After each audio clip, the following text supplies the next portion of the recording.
Have you ever had to face the difficult decision to euthanize your pet? Did you feel guilty afterwards? Hi, I'm Tami Hendrix. Today I felt guided to talk about pet euthanasia and the guilt and regret that can come barreling into our lives afterwards. Not only because I'm an animal communicator or a medium or a healer, but because I'm just like you and no different. I have many animals and have lived with them all of my life. I have walked the path of crossing the Rainbow Bridge with them in many different ways. And I feel that the pet euthanasia topic is one we often struggle with the most. It's something that we probably, if we have pets, we'll have to face at some point. And it's really difficult to think about when your pet is going to cross over and leave you. And we immediately go into the emptiness that we're going to feel. So it's a big topic, especially since we sometimes don't feel like we have the credentials to determine that. If you've ever had to consider the decision, you know how confusing it can be and tough. And perhaps you're considering it right now. What I want to share today is some things that the animals have taught me, have shared with me over the years, things that maybe can help you feel not so alone on this journey. I get asked by clients so many questions about euthanasia, about the right timing and how will they know, all kinds of questions that we have even before they pass, right? So I feel like that's kind of an anticipatory grief piece. Before they pass, I think we start asking these questions. When is the right time? How will I know? There's a lot of anxiety around that one. Will my pet understand what's happening? What if I make the wrong decision and they suffer? Should I euthanize them at home? What does my pet want me to do with their ashes? I feel like these start the process of bracing ourselves for the emotional roller coaster that we'll be on afterwards. So afterwards, did I euthanize too soon? Did I wait too long? Did my pet understand that I love him? Did I do enough? Does my pet forgive me? My pet yelped. Did he suffer? Did he not want to go? Was he trying to let me know? Did I make the wrong decision? What if you feel relief afterwards? We can feel guilty about that too. It's a really big decision, to end your pet's life. And if you're not a vet, and a lot of us are not, it takes on an extra weight of our emotional toll. And it can be a lonely decision, yours alone to make. I have clients who depend on the partner to make that decision. Just the other day, I spoke with someone who said that he had many animals and they had to euthanize. And then he said, but I can't do it. I let my wife do that. I just can't go in the room, which is fine. That brings up another piece of the journey that we have with our pets toward the end. Just recently, I had to help little Minnie cross over. And even after I have been through so many with that journey, it's never easy. It doesn't get easier. It is a sacred journey, one that I was so grateful to be able to be there for her. And then afterwards, we have the silence and we have the thoughts of all the different questions that we might have had beforehand. In Minnie's case, she gave me the clear indication at the time, but up until she was clear, I wasn't clear. So that's a whole nother piece of taking that journey. I always ask them to give me the look, give me something that helps me to understand you need help, and I will be there to support your every step of the way. But the pet euthanasia guilt and grief and regrets can last for quite some time. They can go on and flavor our lives tremendously. I was just speaking to someone else who told me that they had to put their precious dog Nikki down and that He felt that it was the right time. He was okay with it. He said, but my wife, she has struggled and struggled for 6 months. She keeps going over every detail, thinking of all the different ways that she might have been able to help more where she didn't help. So he said she's feeling better now, that she had come to terms with it, but that she had struggled quite a bit. So this piece of meeting the life and death border, let's call it, brings up in us a lot of the pieces that we may experience in day-to-day life, things we feel we're responsible for or guilty for, we regret, things that we feel like we make mistakes. We're going to apply the same things into this area. And what I want you to know is our animals participate in how they pass and when they pass on a soul level. So in other words, the many different ways that they pass, that's part of their soul path. It's part of yours too. Whatever your experience is, maybe you were not able to be in the room with them. Maybe you were away and traveling and something happened. Maybe it did go according to plan and everything worked out exactly like you wanted it to. But what I have found is we rarely have control of all the pieces. And our role for the animals is just to do our best and to support them. And if we include them in the equation and we ask them to participate, I have found they always do. And I've also found that they really appreciate being considered, being given choice. So I work with a lot of people who are concerned ahead of time and will work through the pieces, tune into the animal, see what it is they are feeling, and we get that flow and that connection going so that when I am not handy to help navigate and they can shepherd that process with their animal. I'm reminded of so many stories, and I thought I'd share a couple with you, or 2 or 3 actually, that might give different ways that you have felt and resonate with. So this is a story about a dog that passed away recently. This person wrote to me, my dog recently passed away. She was fine and then randomly got sick and was taken into surgery. During her surgery, it was discovered she had inoperable cancer everywhere. And my vet basically said he really recommended that I euthanize her right then before she came out of the sedation. I wasn't with her, and her last memories were feeling bad around strangers. I have so much guilt over this. I feel literally stabbed in my heart every single day. I don't know what to make of it, and I don't know how to make it right. What do I do? You know, I always feel that we have an extra heart pain when we want to be there with them, that we had hoped in our lives with them that we would be there, and then the circumstances dictate otherwise. For her, she felt like her dog was with strangers. What I have also found that we always have support no matter what. I've had situations where I couldn't be there, just like in this case where it was discovered during some surgery, something completely unable to get better from. And I had to make the decision, rather than make my dog wait, to go ahead and allow her to pass peacefully.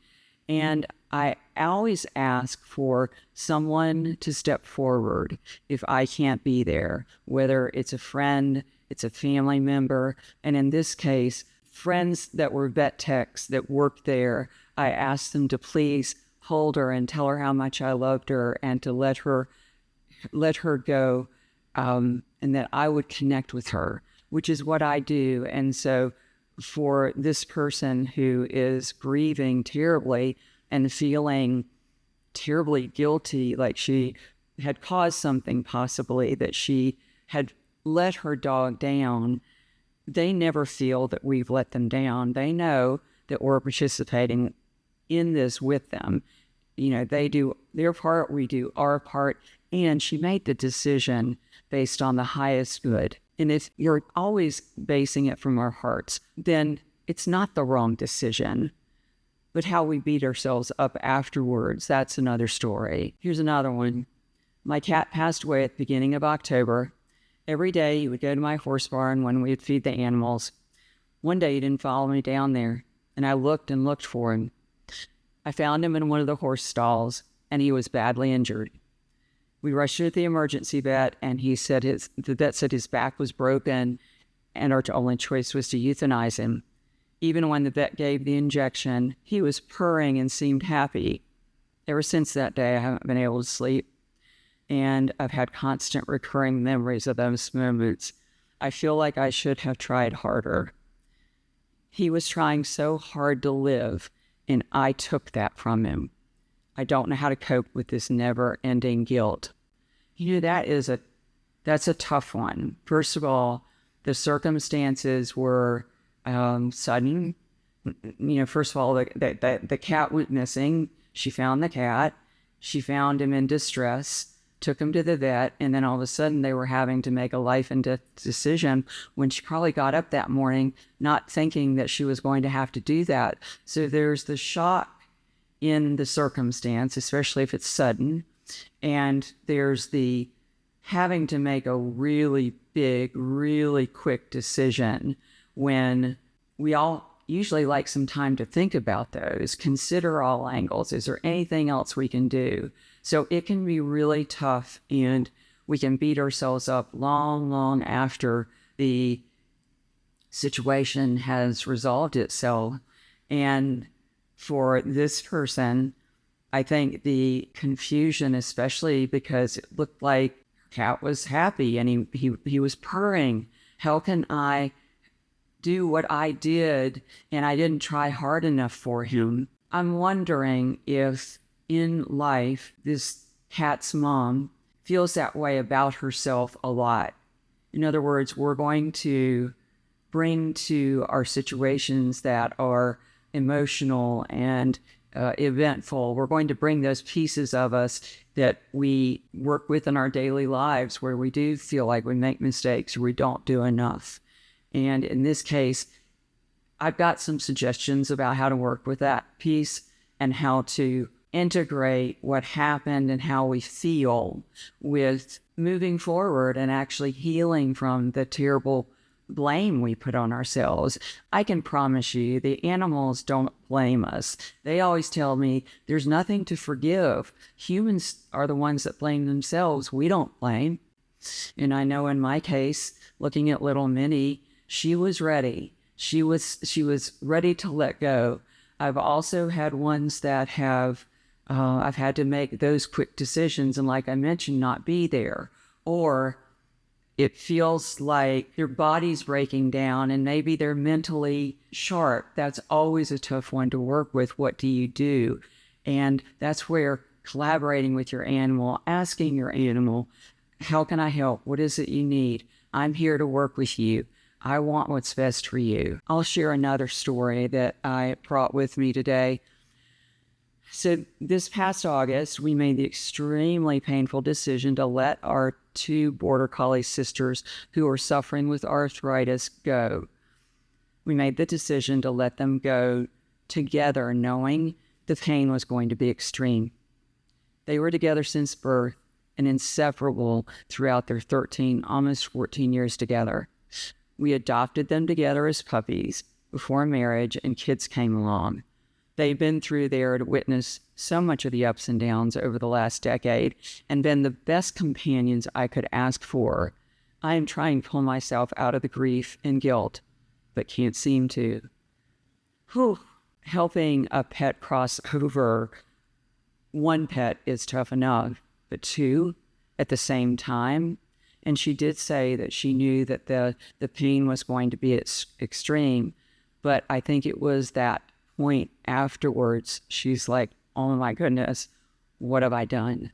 Because one of the dogs was clearly heading toward a transition. The other one was slowing down, not able to walk, heading toward transition too, but it wasn't quite as dire. But when she reached into her heart and she saw that they had always been together and she didn't want them to grieve apart from each other. She did. She made the tough decision knowing that she would probably tank emotionally afterwards and the roller coaster that she'd be on afterwards. I think if we work with our decisions, we can't change what decision got made or what the event was or what led us to it. We can't change that piece. But one of the most healing things you can do is tell your story about it, share just like this person did. And when I look at what she wrote and sent to me, she's sharing that they had been with her through her own growth, through her own development, the kids coming and growing up and the ups and downs. And it allowed her to see the journey she's been on and see how her girls made it all the way to a certain point where they felt complete. She felt that they were ready to go, and she did it as a family decision. Sometimes we feel like, who are we to make that kind of decision for another being? Who are we to play God? So turning towards support, your vet to answer questions, to support you, that's very, very helpful and needed because they can come at it from a different angle. Family members, friends, and most importantly, your pet. Always tune into them, always sit with them and see what it is they need from you. You will always know what to do in the moment. Now, even if you come to that decision and you've done all the things you could just to prepare to do it the right way, and it goes a way that confuses you, perhaps they yelp and you feel like you've made the wrong decision, I want to assure you, again, that the animals are always participating, or it wouldn't have happened. Like something would have happened to prevent it if they weren't on a soul level on board. And that yelping with the sedation, I've had that happen with my own animals, and they shared with me, it was like, that's just a bee sting. It's not it's the body's reacting in a bee sting kind of way, but from a soul level and a spirit level, it doesn't mean they don't want to go. It doesn't mean you're making a mistake. And they wanted me to specifically share that with you. So if you think about after our pets pass, what are we left with? We're left with an emptiness. We're left with oftentimes a lot of regrets. And I think we're left with wishes. I wish it could have gone this way. I wish it didn't happen that way. I wish. So we're left with all these pieces, these questions that pop up, and all of us have had them. I've had those and many, many more. So I wanted to share an exercise that I think will be helpful, especially if you are feeling regret and guilt and shame and anxiety over what happened and getting stuck in kind of those unfulfilled, unanswerable wishes. So this exercise is going to create an energy that is going to help turn your suffering, transmute it into a blessing gift that you can give. And that's the interesting thing, something we don't realize. And something I've noticed in myself when I'm grieving, and I've been grieving lately, I didn't recognize it until just the other day over the pieces that Asheville has had to go through with the hurricane, all the death and the loss of lives and the sadness and the hurt. And grief moves into your body. It actually, it slows our system down, and we kind of adjust to it. I think it's important to honor that. I don't think we should brush it away, but sometimes we can actually find some hope even in the grief, and that's something we don't realize we have. We think those resources are gone. So I call this kind of the wishing bridge kind of exercise where we have a wish / regret, and then we can have a gratitude, and then we can perhaps turn it into a blessing where you're offering your animal, you're offering another soul something. When we're in grief, we feel pretty depleted. I know I have, but I've also realized that when I go into my heart, I still have the ability to offer a kind word, to offer a helping hand, to offer a smile. We still have those resources. That this is going to help you transmute some of that energy you may feel are really stuck over the details of what happened that you don't agree with, or what didn't go right, or you wished it would have been a different way. So I'll take you through it, and then we'll play around with some wishes and regrets. So first of all, wish and regret. I wish we had had more time together. Don't we often wish that? Especially after our pet has passed. Turn that into being grateful. I'm grateful for every moment we shared, filled with love and joy. We can do that, and a blessing. May you forever bask in endless days of joy and peace. All right, let's try another one. I wish we had the chance for a proper goodbye. I'm grateful that our unspoken bond needs no words. May you know that our love transcends time and space, and we're never not connected. Here's another one. I wish I'd fully acknowledged how much she changed our lives. I'm grateful for the way you changed every part of me. I'm a better person for it. May your legacy continue to inspire and transform, just as your presence did here. So let's practice with just a few statements. Think of some regrets or wishes that you have around having to euthanize your pet. For instance, I wish I hadn't waited so long. I wish I had noticed sooner what you needed. I wish I'd been there. I wish I would have tuned into you more than I did. I wish I had understood your needs better. I wish I had taken more adventures with you. I wish I had cherished every single moment. I wish I had explored every possible option for your cure. I wish I had been more patient with you in your older years. I wish I had given you even more love and attention. So did you resonate with any of that? Take it a step further and add the gratitude statement. See if you can come up with that. Pick something that perhaps I just read off. Pick something that I just shared. Or think about your own wish or regret. Write that down as a statement. And then once you've got that, think of a gratitude that you have for your pet, even while you have that wish and regret. Once you get that, then do a blessing, offering a gift to your pet. A wish is a longing you hold inside your heart about your pet.